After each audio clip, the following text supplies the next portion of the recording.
The human body is constantly affected by physical forces. When you cut yourself, cells in the surrounding tissue apply forces to heal the damaged area.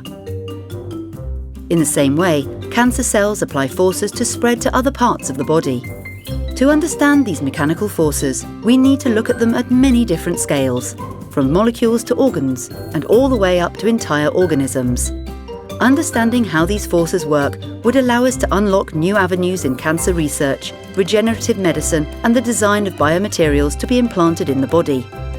At the nanometer level, which is the level of molecules, cells stick to their surrounding extracellular matrix and to other cells using integrins and cadherins.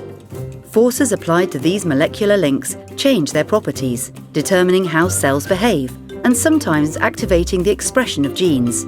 Some of these, like the ones triggered by the oncogene YAP, play a role in cancer.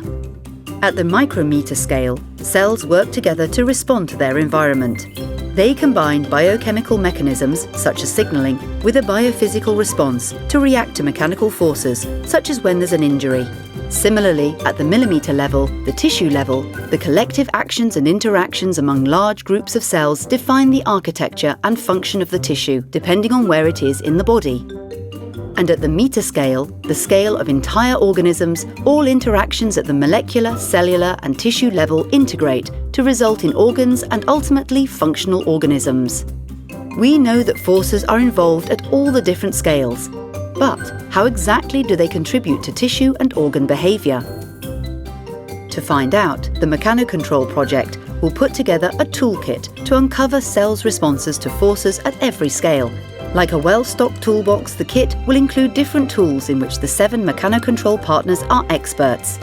These will range from single-molecule nanotechnology at the smallest scale to organoids and animal models at the organism scale. It's the first time that expertise in such a broad range of technologies will be put together and applied to all the different scales at which biological functions occur. In particular, Mechanocontrol will apply its toolkit to breast cancer. If the partners can understand cancer biomechanics from the single molecule to the whole organ scale, they'll be able to control mechanical forces to restore healthy cell behaviour and inhibit tumour progression. Ultimately, it's hoped that the project will lead to the development of breast cancer treatments based on the new discoveries. The principles revealed by the project's toolkit will also apply to many other biological processes and diseases.